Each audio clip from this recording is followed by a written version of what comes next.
got our beautiful board up here, and like we said, today's topic is into the unknown. So we're going to be looking at positions and moves that maybe throw us off a little bit, how we handle things when we get out of our preparation or when our opponent does something a lot different. So the first game I'm going to show you, or the first positions, come from one of my games. I'm on the black side of the pieces right now against Joshua Harrison, who's a strong expert player, over 2100. And this is in a French advanced variation. You can see white's pushed his pawn up here, and white has this structure of the two pawns that have pushed forward, and black is trying to sort of attack that structure and undermine it. That's the main goal of things. White wants to secure their forward pawns, take a space advantage, and black wants to try to peck away at those pawns. Normally here, white plays a move like c3 and secures everything, makes this great big long pawn chain, and tries to keep the center intact. But here my opponent did something a little bit different. He played the move bishop to d3. Now this is still a natural looking move. That's really the square the bishop mostly belongs on is d3, but it gives me a couple of options here. For starters, I could play c4 if I want to, and immediately attack the bishop and close the center altogether. Or we could do what I did in the game, which was to take the pawn. Well, prepare to take the pawn anyway. What's wrong with taking the pawn immediately? After you take it and knight takes and you take, there's like discoveries. Yeah, there could be some discoveries with this bishop coming to here with check, the queen coming to be able to capture the knight. It doesn't quite work in this situation because the knight covers that square once it's on d4. But I decided to maintain the tension a little bit longer and give white the option of transposing into main lines here. For example, if white plays c3 now we're just back in a main line French, where after queen b6, we enter a sort of gambit line potentially, where I could be taking this pawn over here. But white didn't want to do that. White's trying to get their pieces developed quickly and sort of ignore what's going on in the center. So he castled, and I said, okay, free pawn. Now, am I really going to be able to keep this pawn in the long term? No. Probably not, right? It's on this awkward square over here. His knight's already attacking it. His queen's going to be able to pressure it. And white can always bring this knight over to b3 to add another attacker. There's lots of ways for white to be able to attack this pawn. Yes? But at that moment, the knight can't advance to its typical square, knight to c3. Exactly. So some of the things that are nice is that this pawn is keeping the knight from coming to c3. So like we said, it's probably going to do this d2 to b3 maneuver to try to help capture the pawn. But the other thing here, which I don't really like for white, is that even though you're going to get the pawn back, the pawn plays an important role in helping to secure this e5 square. So the real reason for taking the pawn now is less about winning the pawn and more about making this point a little bit weaker. Now we can start to target white's other central pawn.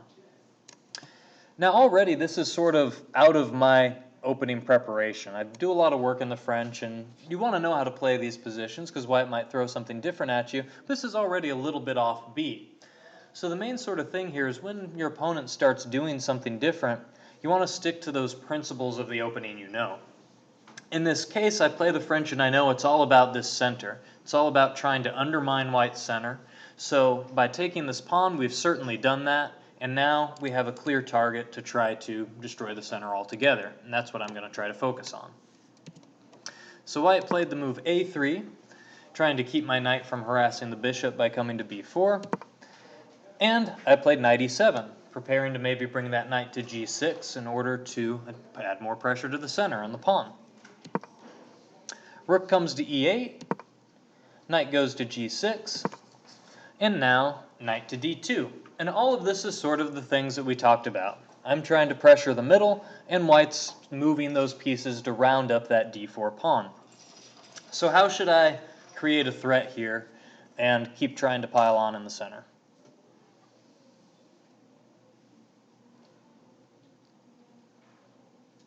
Maybe queen c4? I mean queen c7. Queen c7, right?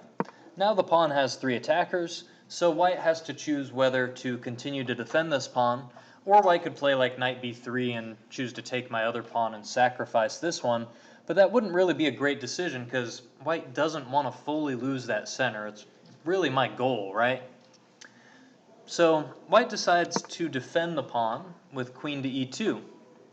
And what does this sort of expose here for white? Now how could I maybe shift gears and find ways to get more active?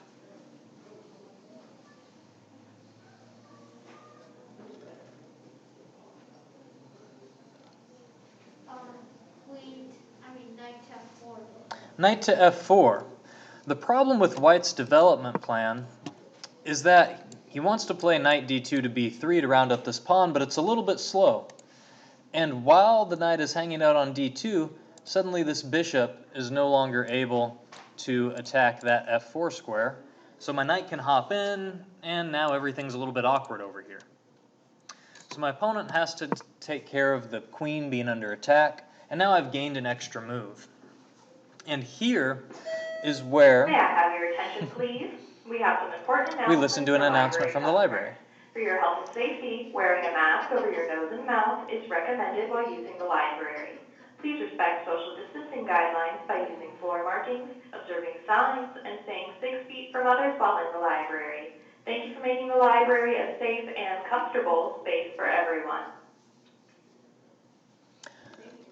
So now we come to sort of a crossroads in terms of what we should be doing plan-wise. My opponent played a little bit of a strange move order at first, so we stuck with that plan of trying to undermine the center, right? That's our goal right now. We could trade off the knight for the bishop if we really wanted to, but that would help the queen to come back into the game from f1. So what's a surprising move maybe here that we could use to try to undermine the center?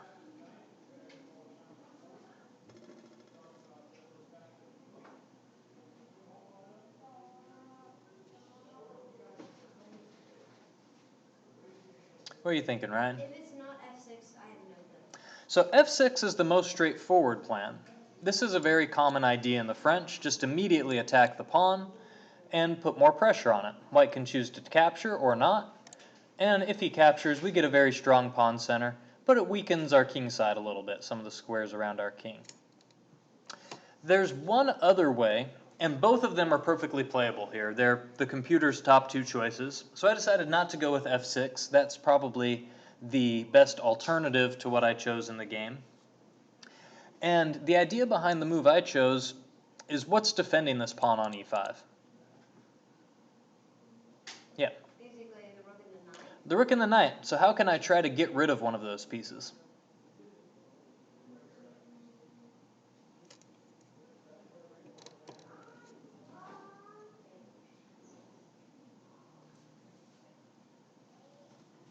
Yeah. This might be a little bit outrageous, but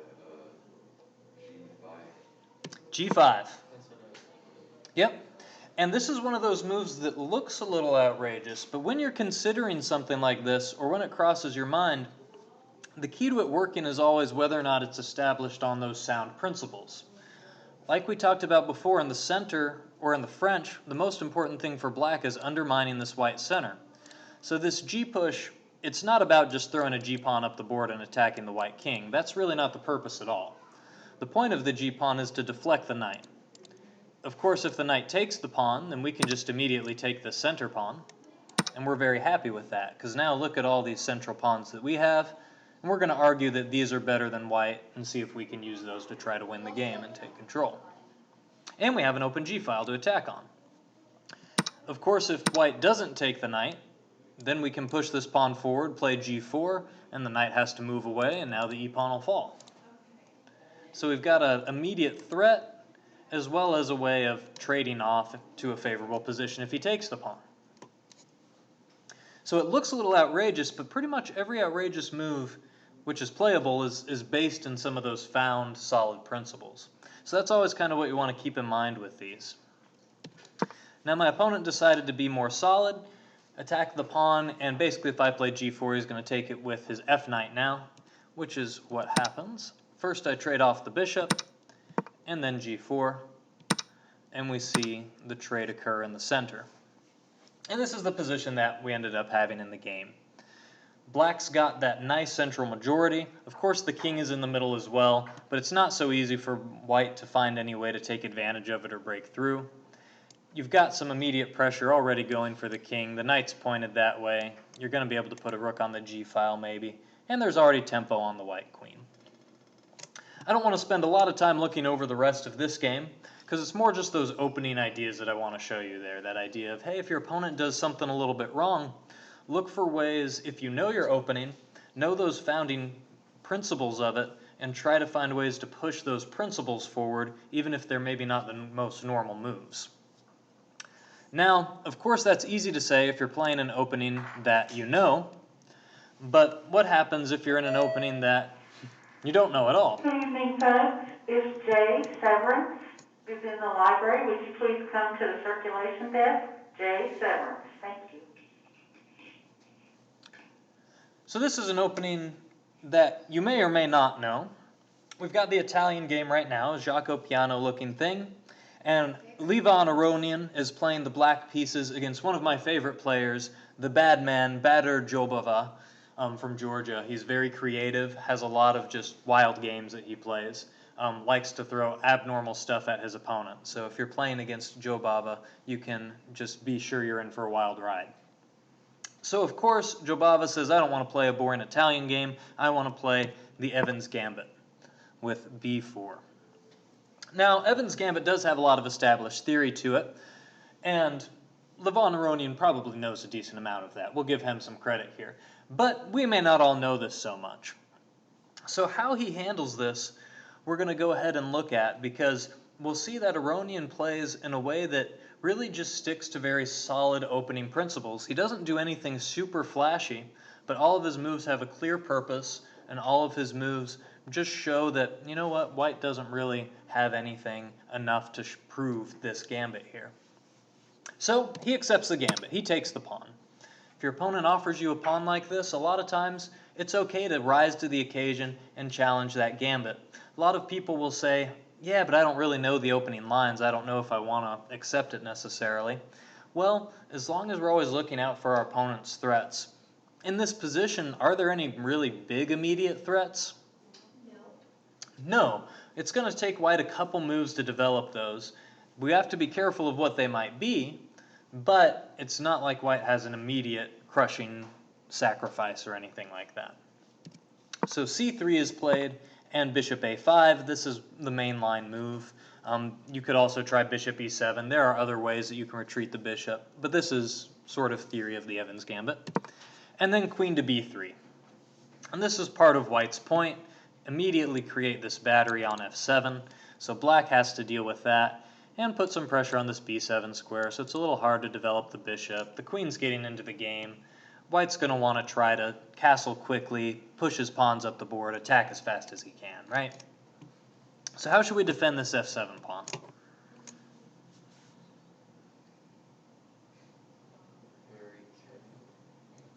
Very carefully. We definitely need to do something about the threat. Or do we? F6.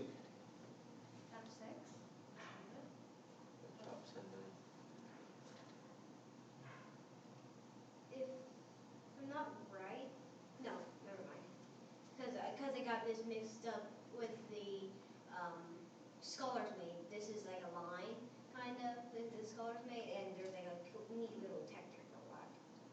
I'll move the queen to guard the queen 6 or Yeah, so we'll use the queen to go ahead and guard that point. So queen e7, and the main idea behind queen e7 as opposed to queen f6 is now f6 is still available for the knight, and also it makes it a little bit harder for black to play, or white to play d4, because we could take that pawn and then potentially take this pawn with check if white tries to play d4 immediately. Sort of gets our queen onto this e-file since white hasn't castled yet.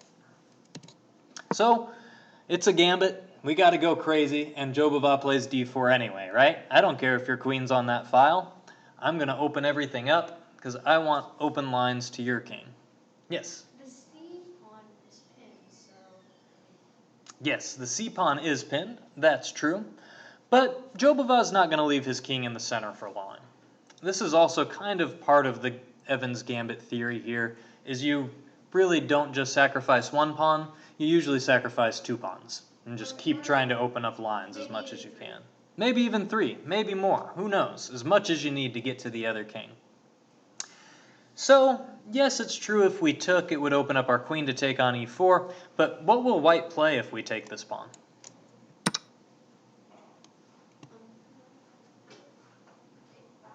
Cancel?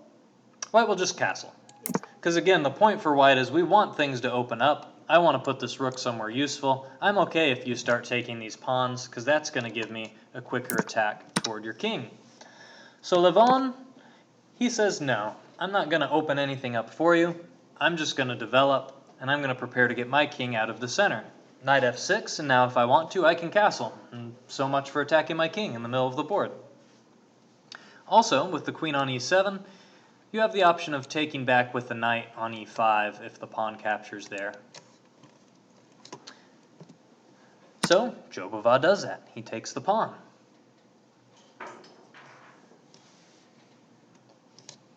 Now there's a couple different ways we could try to do things. If we take with the knight, what could be a problem with that?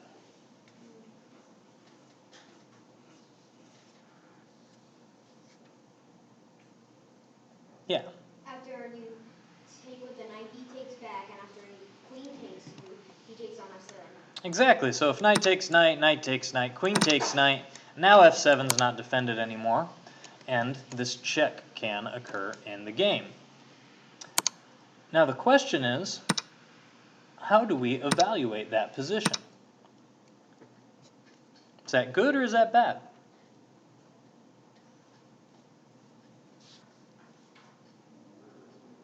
I think that's bad. Because he can't castle, and white's gonna castle. But maybe you should try. What? Knight g4 instead of knight takes e5. So you could play knight to g4 to try to round up the pawn with your other knight. The problem is, this is a little bit slow, and now white has ideas like bishop to g5 immediately, trying to attack your queen and things like that. Bishop f4. Is there anything wrong with that? Well, this looks more threatening to me than bishop f4. You're opening up lines and trying to immediately attack. If f6, you can take the pawn. White's trying to bust everything up. See, yeah, because in this opening, neither side immediately cares about material. It's all about development. So, in the game, and this is where things start to get a little interesting, we actually see knight takes e5. Dun, dun, dun. And the point here is the evaluation of the final position. So after knight takes knight, queen takes knight, and bishop takes f7, where does Levon put this king, do you think? What do you guys think? Nope. D. Nope. E7? E7. That would work. And why can we get away with king on e7 right now? Why is this acceptable? It looks like we just put our king in the middle of the board exactly where white wants. Sahasra. D6, because they cannot check anymore because of the bishop on c8 as long as I don't gain Chedewit. Right, so we're still going to be able to play the move d6. Right now we're blockading this e-pawn. We're threatening to win it as well since white hasn't castled yet with check. But we probably don't want to take it because we probably want to keep the e-file closed with our king on it. And white doesn't really have a way to break down these dark squares. Even though white has a dark square bishop, this knight is very secure on the f6 square. The queen is very secure on e5. Once we play d6, the structure will be very hard for white to be able to make any progress on the dark squares. And on the light squares, white's already done about as much damage as they can. They took on f7, but there's no way for the queen to get into the position. Yes, question? In the last game, like an idea, we thought g4. Can white try protecting that square and go for that idea? Could white try the move g4 here? G5. The only problem with something like g4 right now is that white's king is still in the center. There's a fork. So it looks like we can play moves like queen takes e5. Now the rook is falling. And if the king stays on the first, the rook will fall with check. And that would be even worse. So you have to play something like king to d2. And that doesn't look very good either. That gives lots of options. You can still take that rook. And then the bishop can't develop. Everything looks bad for white's pieces. But maybe if white were already castled, you could consider that. Problem is it's going to take a couple moves. What if you just castle immediately and then on the next move g4? So you could consider that. Maybe you could consider f4 after castling as well. And he does castle here to try to prepare some of those ideas. Now, black's going to try to secure everything up and develop, right? Rook to f8 immediately attacks the bishop. Yes, you could try to play g4, but I'll take your bishop. And you could play f4 here to try to gain some time, but there are ways to defend that for black as well. Also, this diagonal gets very open. So rook comes to f8, bishop retreats to d5, bishop comes over to b6, just securing everything. h3, stopping the knight from coming to g4, because there's some tactics with that. And with the bishop on b6, now white can't push f4. Even though material is even here, and even though black's king is in the middle, the computer evaluates this as 1 for black. Evaluates it as like -2.5 for black. And the reason is that white just doesn't have any ideas to really push the attack any further. White is really out of attacking ideas at this point. And black, suddenly, look at this bishop eyeing the king side. d6 is going to be played. This bishop's going to eye the king side. The knight's already going for the king side. The rook's on the open file. The queen's attacking. Everything is getting ready to attack white now. Yeah. And white's gonna be the one defending. So even though white made this gambit to try to get the attack, suddenly everything turns around and it's going to be black who has all the fun. Now, this is a great one to look up if you want to go more into the specifics of it. It's got some fun tactics. But again, I really just want to go through those opening moves and show you that idea of right when your opponent does something that's a little abnormal, see if you can find those solid principles, that way of just keeping everything safe. And there might be a couple weird moves in there because when your opponent does things a little offbeat, it gives you more time usually. And here, king e7 is a little offbeat. In the last game, g5 was a little offbeat, but they're both very positionally sound. They both have to do with the heart of the opening, with keeping your opponent from being able to progress their ideas and keeping everything where you want them. So we'll come to another one here, and we'll go back and forth between master games and some of my games here. And this is another game where my opponent gets me out of my opening pretty quick. Now, granted, this is just because I haven't studied this opening, but I play the move e4 and my opponent played the Alekhines defense, knight to f6. This game I picked out more to keep going with that theme of if your opponent does stuff that is offbeat to you, you can really just stick to your principles and be able to get a nice, good, solid position here. Of course, the mainline theory for the Alekhine is e5, and you start kicking this knight around. But if you don't know the main lines, you might find yourself in a game where black is a lot more comfortable with the structure than you are, where black knows a lot more about what's happening than what you know. So what I did here was simply say, you know what? I don't really understand all of the ideas behind the Alekhines opening myself. I'm just going to develop, bring a piece out to the middle, and defend my pawn, knight to c3. So you never have to flinch when your opponent makes these ideas. If you want to, you can just keep going with your normal principles. That's not the only way to do it, but that's one option. And here my opponent played d5. So this is the Alekhines version of the Scandinavian, or the Scandinavian's variation of the Alekhine, whichever way you want to look at it. You can transpose from one to the other. But this is a fairly common move out of this defense, and one that, again, you might not see a whole lot if you haven't played a lot of these sort of openings. In the Scandinavian, we usually take this pawn, and then after the queen takes it, we're happy to play knight f3 and gain that tempo. But black's point here is if we take this pawn, he doesn't have to take it with the queen anymore.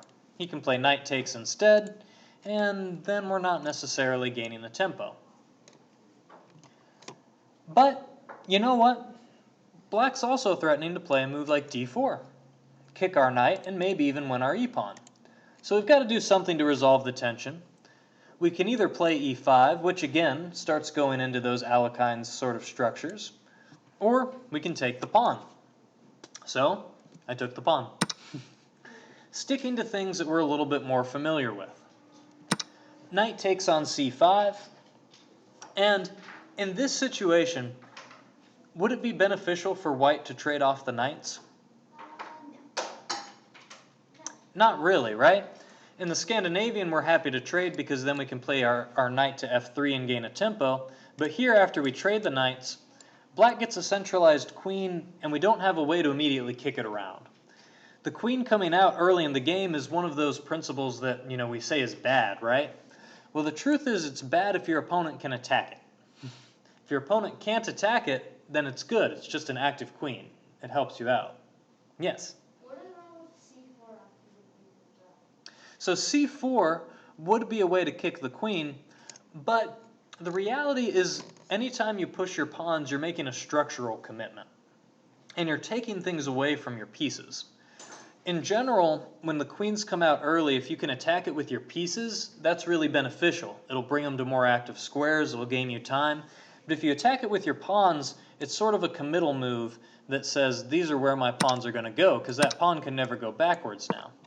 So after attacking the queen here, black could play queen to d6 or queen to d8. They're both feasible here. And now white has to deal with the reality that the c-pawn is already pushed forward. And that's not inherently bad, but there's no longer a knight to go on this diagonal as well. So the diagonal is a little bit weaker than it normally is, and maybe black might be able to take advantage of these holes if you don't play d4. So you're going to have to play d4, and you're not necessarily developing a whole lot faster. It gains a tempo, but it doesn't develop a piece. So this is playable, but it doesn't mean that it's gaining a whole lot. It's not as productive as if we could play knight f3. So instead of playing that idea, I decided to play bishop c4. Just d2. So again, developing a piece and attacking the knight, asking black what he's going to do. Lots of options at this point. Black can defend the knight with c6 or e6. Very common is also that move knight to b6 so that black doesn't lose a tempo. We would have to drop the bishop back, and we both have sort of even development, nothing crazy happening.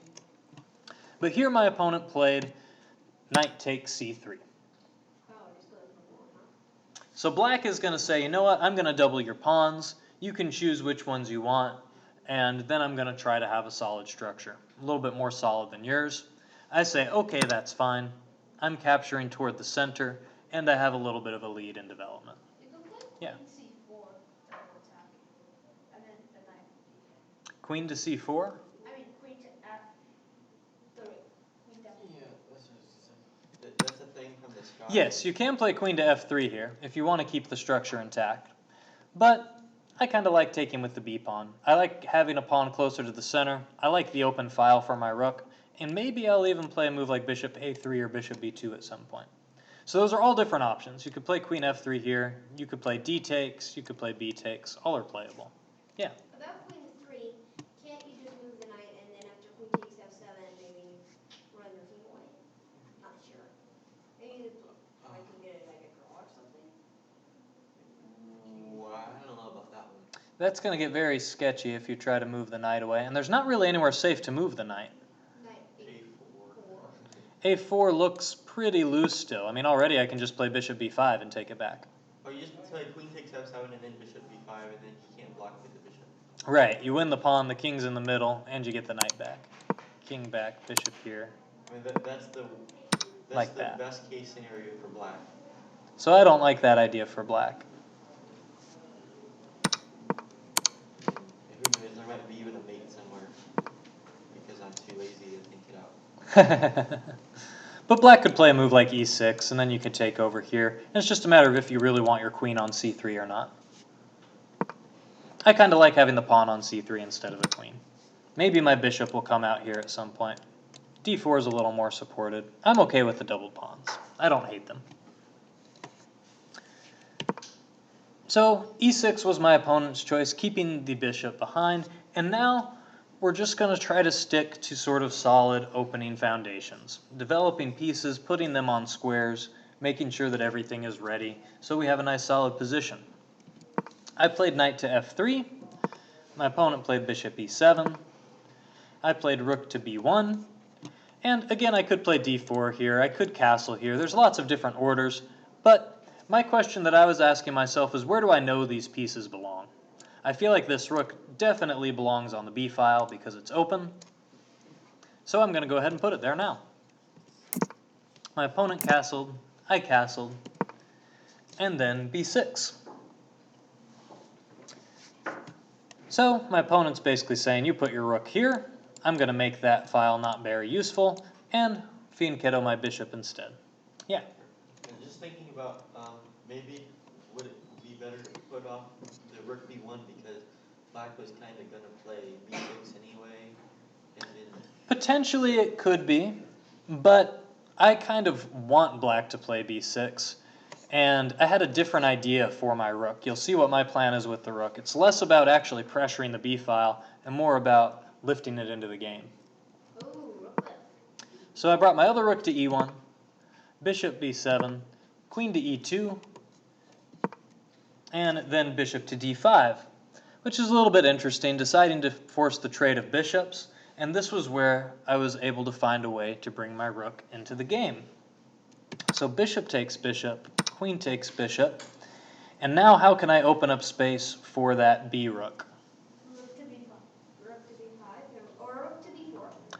You could play rook b5 or rook b4, but what Oh, rook file, b4, what rank does the rook really belong on if I'm going to lift it over to the third king rank. side? Belongs on the third. It's going to be more secure there and less likely to be attacked, right? So how can I prepare that? c4. c4. So here the idea is c4, and after the queen moves, then I'm able to play rook b3. And now this rook has a path to get over to help on the king side, and suddenly I can fianchetto this bishop as well and get some pressure that way. And maybe bishop a3 could be another option? Bishop a3 has a lot of skewers that black has to look out for, so we're threatening things like that. And my opponent didn't want any of those, so he played c5. But the problem with c5 is it's very committal. You've locked up your pawns on those dark squares with your bishop already behind it, and I'm happy to just not put my bishop on a3. I'll put it on b2 instead now. Did you have a question? No, I was just gonna say what they said about the rook lift. Oh, yeah. Yep. So now that the rook's there, that added bonus is nice too, the threat of the bishop a3 and coming back along that third rank as well. So we won't go a whole lot into the rest of this game, but you can see that white has a pretty comfortable position, right? So we had that early sort of decision of what's going on. The opening's a little bit different. We can always stick to our principles and just find clear plans, ways of making sure, hey, where are the best squares for our pieces, try to envision what we want to do, and then get a happy, comfortable position out of it. Well, I'm going to show another Joe Bava game here because I just like him too much. And interestingly, I picked a couple games where he actually loses, but that's okay because I want to show how these guys react to the madness that Joe Bava can throw at them. This is a game from an opening that a few of you have seen before, but it's a little bit offbeat, and Joe Bava plays the even crazier variation of it, and that's the Budapest Gambit. So e5 after pawn to c4 here, immediately attacking the center and offering up this pawn for the Budapest Gambit. And in this game, what I really like about it is Grushenko is a very strong international master in his own right, but he's about 2,400 rated player, and Joe Bava is 2,700. So he's... up there. He was in some of the top, I think at one point he was top 15 in the world. I don't know if he ever made 10. I know it was as high as like 12th. But he definitely has played some of the highest rated tournaments in the world against some of the highest rated players. Unfortunately, his sort of imaginative and creative style is very prone to a lot of swings in his performance. So he'll go in and have great tournaments and beat up on everybody, and then go in and have terrible tournaments and lose to everybody. And this is a game that I picked out because even though Grishchenko is about 300 rating points lower than his opponent, he does a very good job of handling this sort of madness, this sort of craziness that his opponent throws at him. Up to this point, we've talked a lot about being positionally sound and doing things that are in the spirit of the opening, how you can sort of try to just make solid moves in order to mitigate any madness that your opponent throws at you. But there's another method you can take, and the other method you can use is to throw your own madness at the other person. Because usually if somebody does something a little bit offbeat, it's going to allow a few other openings that you can use to really just put the game into a very tactical and wild place. So depending on what sort of player you are, if you like a positional quiet game, you might like some of the things we've looked at up until now. But if you're a person who likes wild craziness and sharp tactics, you're going to like this sort of style instead. So, of course, we're going to accept the gambit if we're going to go for some sort of crazy, wild, fun tactical game. And Jobava plays the move knight to g4. Bishop to f4 is the main move to defend the pawn, because if you play knight f3, it allows the idea of bishop c5 attacking this f2 pawn. But the problem with bishop f4 is it allows for a more creative idea in the Budapest gambit. So the Budapest might already look crazy to you, but if it already looked crazy to you, it's about to look even crazier. g5. And this is the potential downside of bishop f4, is that black can immediately attack this bishop and try to make a flank attack. Now, just from what we know about opening theory, is this something that we should be inherently afraid of? No, right? We kind of know if the center isn't resolved yet, flank attacks usually aren't justified. It's not a good theoretical move. So, should we really be afraid of this move? Not really. Usually when your opponent plays something like this, it has that shock value. They're playing it to try to get you to be like, oh my god, did I miss something? Is there some tactical thing that I already overlooked? Am I losing a piece? Or just to throw you completely out of your preparation in the opening. But that doesn't mean that it's a good move. That doesn't mean that you have to be afraid of it or unwilling to rise to the occasion and face it. So Grishchenko plays bishop to g3, and the bishop comes to b7, trying to get back the pawn. So how should we defend it? Develop the knight. Yeah, develop the Knight f3, right? Develop the knight. All right, so Batty's going to come ahead and play the move knight to c6. He's going to take that pawn no matter what now. What should we do about that? So you could try to defend with a move like queen b5, but the problem with that is that sort of plays into what black would like to see. Also, what could black do immediately if you play queen to d5? Yeah. Knight b4. And now your queen has to come back to d1. You maybe could play e4 here, but I don't really like that. It seems like you're running into some other tactical ideas. If your queen comes back to d1, black just says, ha ha ha ha ha ha, I got a free move with my knight.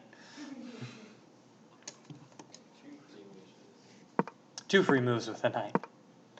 So rather than doing that, Grishchenko decides, I'm going to let you get that pawn back, but I'm going to worry about getting my other pieces into the game. And like I mentioned, this game is less about the solid, straightforward approach and more about the let's react to creativity with our own creativity. So, black's awkward move, or sort of move that makes us go, what's he doing, was g5. How can white try to punish the move g5? Yes. H4? H4. If you're going to put the lever right there, I'm going to go ahead and bring my rook into the game right away in the opening. It's not too often we get to bring our rooks into the game in the opening, so it's a nice advantage to do that. So Jobava gets his pawn back. And how do we make sure that our rook can get into the game? Take the pawn. Take the pawn. Of course, taking the pawn allows for a lot of tactics to start floating in the air. This bishop looks pretty strong on this diagonal, right? So we've got to watch out for stuff lurking with that. But we've got a nice looking rook. We've got our own pawn on g5 now. And I don't think we're really behind in development too much. Yes?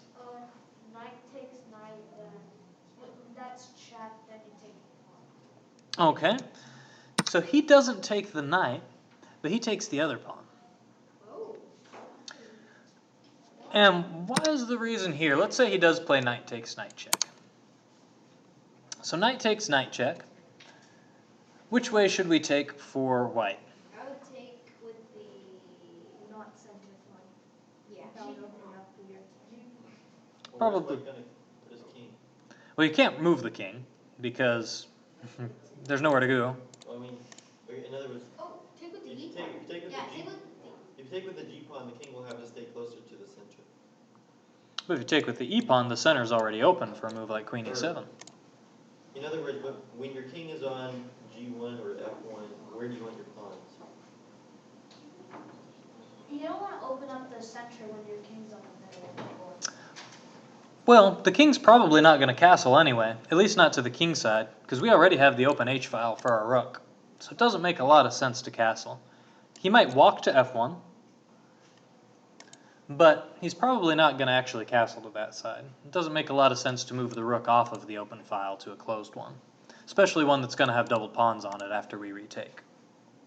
So let's imagine we do take with the g pawn, and black does take here with the bishop.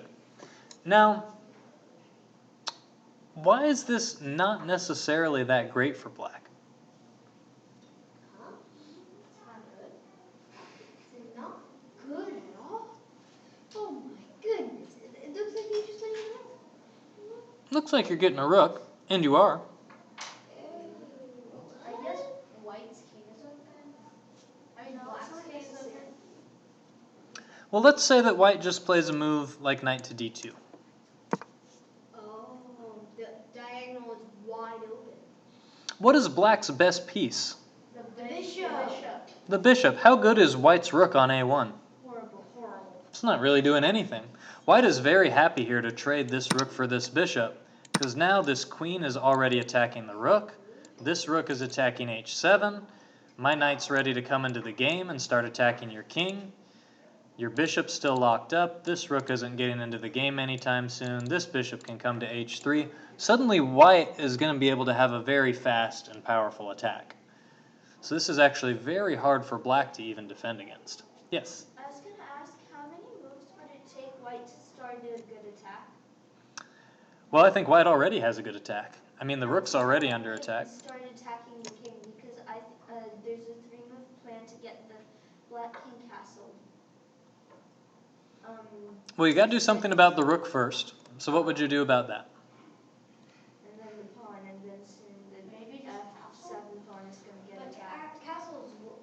Castles goes right into an attack. I wouldn't castle to the king side. You could try rook G8 and then try castling inside. Rook G8, but immediately I can play knight E4, and I'm threatening knight F6. Yeah, because D6 is way too slow. And I actually don't see any defense against knight F6 other than sacking your own rook back. Yeah.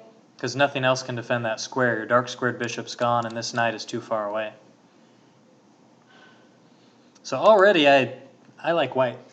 I don't think black can defend here. And you can take this pawn on h7 when you want. And this queen can just has so many entry points. Lots of fun is happening. So this is probably not what happened in the game. This is not what happened in the game. So good question though. Why not knight takes f3 and win the rook? Well, the reason is that the exchange is not enough here. White gets plenty of compensation for it and a fun attack. So instead, black decides to take the c pawn, And now we're still attacking that pawn over there. We're just not necessarily opening everything up for a counterattack just yet. So, okay, how should we try to cut off this file so that we don't lose the rook? You mean diagonal? Diagonal, yes. Saucer. I would say knight c3. Knight c3, right? Knight c3 comes in, and that helps to blunt the diagonal, but of course, black can still capture. Knight takes b2. What do we do now? Now our knight's under attack by the bishop. And our queen's under attack by the knight. Yeah. d2 or queen Yeah, d3. queen d2. Queen d2 or c2. C2? So we want to move the queen to defend the knight. C2. c2, c1, b3, these are all options. In the game, he chose queen to b3. The computer likes queen to c2 a little bit more, but queen to b3 is probably more appealing because it's a little bit more active looking, putting pressure on f7 and b6. And yeah, trying to trap that knight as well, because where's this knight going? Well, that's a good question. Where's this knight going? After it takes with the bishop and Knight a4 Yeah. after take. You know what? We're not going to wait. Knight a4 right away. what? Oh. The point is, if you take with the queen, then I get to take your knight with check and win your rook. And if you take with your knight, then I get to win your rook for free. You're not taking the bishop back. So you can't really take the knight on a4. So okay, we can't take the knight on a4, but our pieces are starting to get developed pretty fast now. Black's structure's a little compromised. His bishop here still isn't in the game. How can we try to keep bringing things into the game? Yeah. What you got? Yes. Rook c1, that would be an option. It's a more defensive option. And instead, we're going to go crazy. Knight to d5. What's the point here? Why am I hanging my rook? Because you're going to fork, right? How are you going to fork? Knight c7. So if bishop takes a1, what does white do? Knight c7? Bishop c7. Oh! And guess what? The queen has nowhere to go. And if you take the bishop, well, then I get to win your rook as well. Woohoo! What about, I'm just thinking, would it be appropriate to throw queen e3 checking? Oh no, he could play king f8 and then get his queen in. Then he gets an escape square for the queen. But you still have queen e3 like now, depending how black responds to this. So if he takes the bishop with the queen, you could throw queen e3 check in, I think. Well, maybe not because he defends his square a lot. But you still have that attacking option. So you can't take the rook, and that doesn't sound very fun because that really defeats your whole purpose of everything that's happening. Now c7's under attack, now your knight is hanging. Oh no. So black played d6, trying to hold everything together, trying to make a little bit of space here. And what should we do about our rook? Here, go save it. Don't save it? Go crazy. Don't save it, go crazy, that's right. G6. What's the idea here? I got it. Yeah. Just run around the room, right? Just run around the room like this. Run around the room going crazy? No. More like it.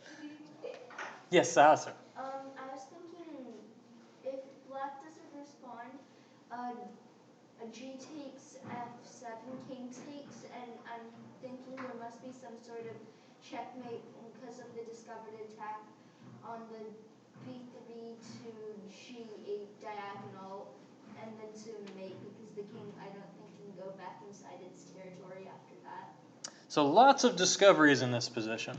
For one, if we move our knight, we have queen takes f7 checkmate as a threat. We've got pawn takes f7. We've got rook takes h7. And there's another idea here which is a clearance idea. Now we also have bishop h4. And we can attack the queen from this side as well now that the pawn's not there. And this is not only an attacking, but a defensive idea. Yes? When you do bishop h4, doesn't the queen go to d7 and help protect the f7 square more? Yes, but it accomplishes another idea. So in the game, we see the move bishop e6 because he doesn't want to allow these f7 things, right?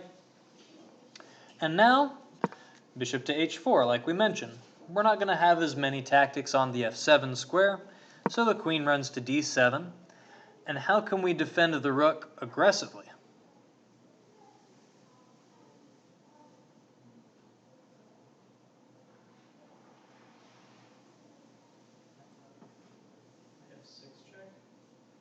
You could go knight f6, but even better, bishop f6.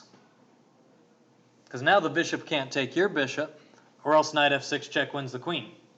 So not only did we cut off the diagonal, but you can't take the bishop, or else you lose the queen, and if you don't take the bishop, it looks like I'm going to take your bishop. So not only did we find ways to create more threats, but suddenly just everything looks like it's falling apart for the black pieces. So he takes the pawn, trying to relieve a little bit of pressure, and defending the bishop. And now a nice tactic. Wait, What's white's point now? I think maybe take the bishop on e6 or the bishop on b3. Yeah, what happens now? After the queen takes, you lose the bishop. After the queen takes bishop with check, and uh-oh, everything's falling apart, and the bishop still looks like it's not very happy on g7.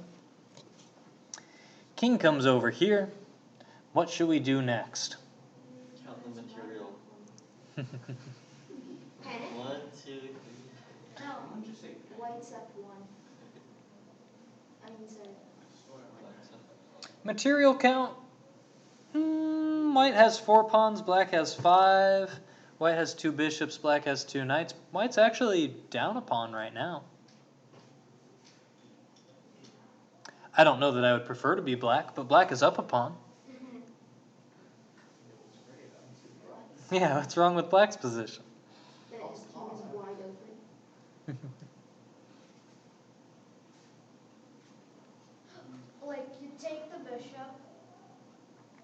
I think you take the bishop on d7. If the queen takes, you lose the pawn. Yeah, so bishop takes g7, what about... Let's see, if king takes g7, what would you play then? Like, rook d1. What do you think, Sasra? No, I wasn't thinking anything, but once bishop takes g7, and then queen takes g7, wouldn't the a1 rook still be hanging?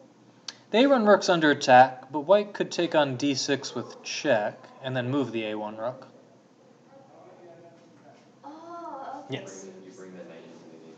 Yeah, bring the knight into the game, right? Well, no. Oh, We're going to bring the rook into the game, but the knight's coming soon. The main thing here is we want more pieces in the game, right? Our attack is still going strong. We need to find more weaknesses. What's weak? d6. How's black going to defend it? Rook d8. Rook d8 loses that rook. Yeah. Then I don't think black does defend it. take the bishop. So knight to b4, black says, you know what? If you're going to make tactics, I'm going to make tactics too, because remember, this is a game of sheer madness.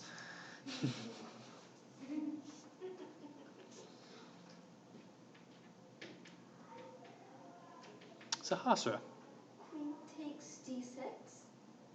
So we could play queen takes d6 and trade down, but the pawns would still be even, material would still be even then.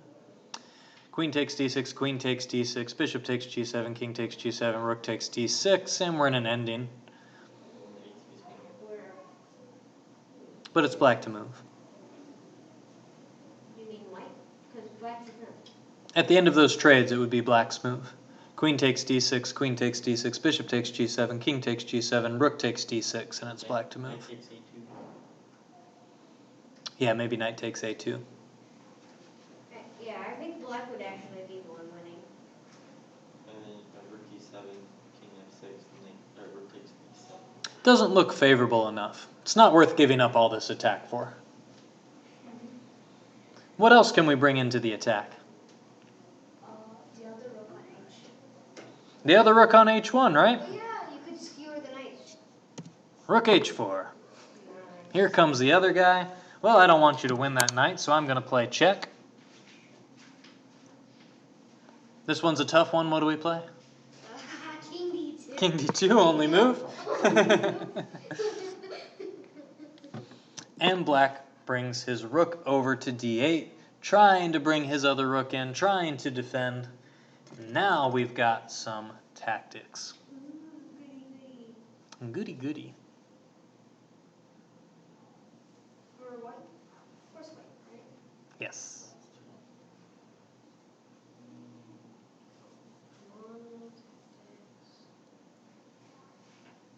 Lots of things are hanging here. There's a knight on a4 hanging. Knight on c2 is kind of weak. Bishop on g7 is kind of weak. Lots of things are attacked. Rook C1. Does knight to c5 work here? Rook C1. Yeah, Rook C1. Knight g5 looks pretty promising. Knight g5, if rook takes, I get to take with check when you're king, but you do get my bishop back. So I would get an exchange, but then both your knights are hanging. So,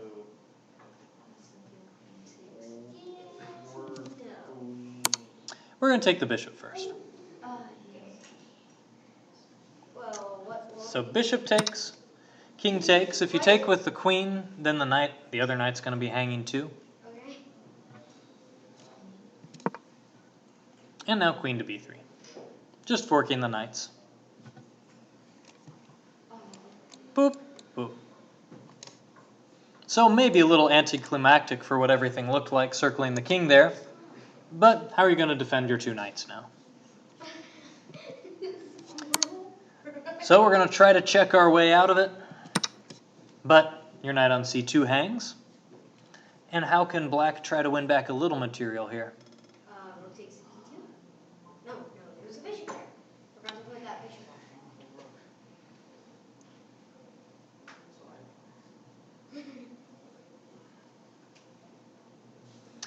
So rook to c8 with check.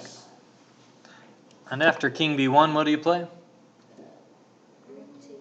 Knight C3. Knight c3. So in the end, white really only gets two knights for the rook. Well, knight and bishop for the rook, because that's what's left on the board. And this game still goes on for a very long time. There really wasn't any immediate breakthrough for white, but I'll fast forward to the final position here, where the final tactic occurs. This is where we get to later in the game. Black has just played the move h5, and unfortunately this is the losing move. It's white to play and win in this position. Sahasra. I was gonna ask, who did the computer favor before this losing move? Nobody. It was even. Oh. So white had the attack and everything going, but black had defensive resources the whole time. It was just a matter of seeing who was going to make a mistake first. Both players had to be super sharp on their tactics the whole time and try to survive. But now, finally, there's a mistake. Now there's a losing move. So it's just like lost for black now? Yep. So you're like you're losing a piece, right? Well, you're losing the game. Checkmate. The piece, a game, whatever it takes. D8. Is it rook E7? What is first for white? It's white's move. Yes, white to move. Black just played the move h5. wait, hang on just a second. Just 1 second. Rook d8.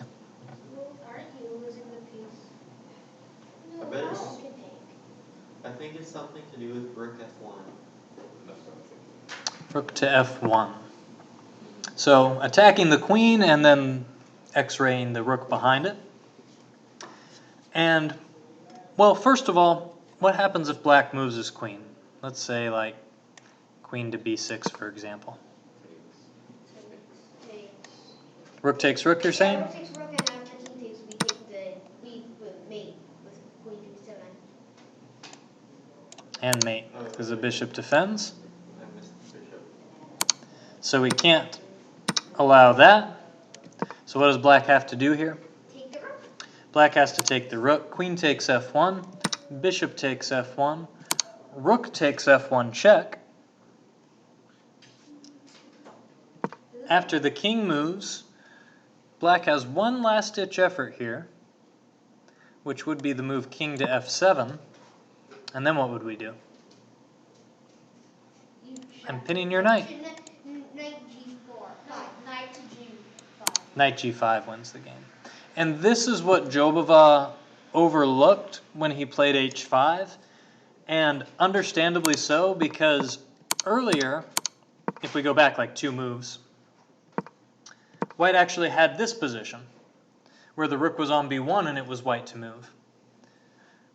And rook f1 does not work here, because if rook f1, we get exactly what we just looked at. Queen takes, bishop takes, rook takes, check, king comes up, and now king f7 is fine, because knight g5 doesn't work, because I just take your knight with the pawn. So he just forgot the fact that the pawn was defending against this tactic, push the pawn, and then that was it. Womp, womp, womp, womp. Hard when you're playing a game for 5 hours and every move you have to calculate about 50 tactics if you're playing something this sharp. But those are your 2 main ways of meeting those different challenges. Either we can play with sort of a solidity, understanding the nature of our opening, trying to make sure that we're just making moves that don't break any principles, handling things very soundly, or we can answer madness with some madness of our own if we would just want to really have a fun game, look for sharp tactics, look for ways to just keep things interesting, and try to calculate, because that's what you have to do if you're going to play this sort of style. Any questions on that? No. All right, hopefully you guys enjoyed everything. And yeah, hang around, we'll play some chess. Be back next week with another fun lesson. Unless you're traveling. If you enjoyed the video, be sure to like, post any comments, and share via the buttons below. Check out our website at chesswithnick.com for further video, more content, and any postings on lessons, further video analysis, or written analysis that you may be interested in. And be sure to check out our YouTube channel, Chess with Nick, on youtube.com. Have a great day, and wishing you best of luck.